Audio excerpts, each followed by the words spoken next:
What's the most ridiculous customer is always right moment? As a 30-year-old surgeon, I thought I'd seen it all. The anxious families, the last-minute questions, the inevitable pre-surgery jitters, it's all part of the territory. But nothing quite prepared me for what happened earlier this week. I was scheduled to perform a laparoscopic cholecystectomy, a gallbladder removal, on a patient who had been dealing with recurring issues for months. While it's considered a routine procedure in the surgical world, it's still a significant operation that requires careful timing, coordination with the OR staff, anesthesiologists, and a full surgical team. It's not something you reschedule on a whim, and certainly not something you postpone unless there's a genuine medical emergency. I had reviewed the patient's charts that morning, discussed the procedure with my team, and everything was set to go. The patient was prepped, the OR was ready, and we were literally minutes away from heading in when his daughter approached me in the hallway. She looked to be in her mid-20s, well-dressed, and carried herself with the kind of confidence that immediately put me on alert. "Doctor," she said, stepping directly into my path, "I need to ask you to move my father's surgery to later this afternoon." I paused, assuming there must be some family emergency or urgent matter I wasn't aware of. "Is everything all right? Has something happened?" "Well,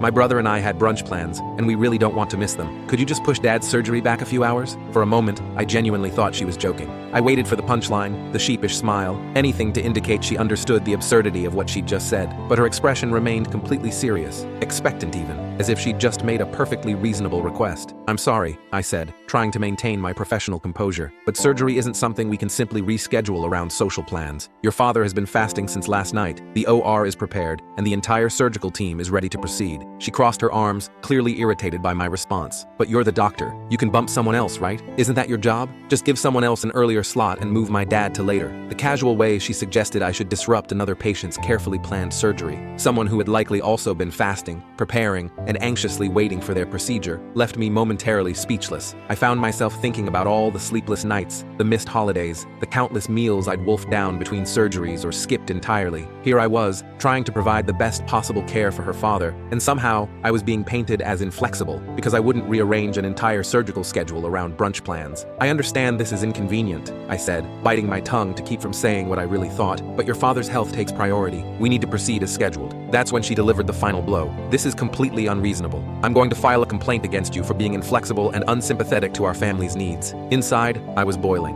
Sorry your father's health is interfering with your pancakes and mimosas, I thought. But outwardly, I simply nodded and excused myself to prepare for surgery. As I scrubbed in, I couldn't help but marvel at the disconnect. Here was someone who seemed to view surgery as no different from a hair appointment, something you could move around to accommodate your social calendar. It's moments like these that remind me why healthcare professionals often feel so burnt out. We sacrifice so much to be available for our patients, only to be treated as service providers whose primary job is accommodating everyone else's convenience. The surgery went perfectly, by the way. Her father recovered beautifully, and I hope he enjoyed a nice meal once he was cleared to eat, even if it wasn't brunch.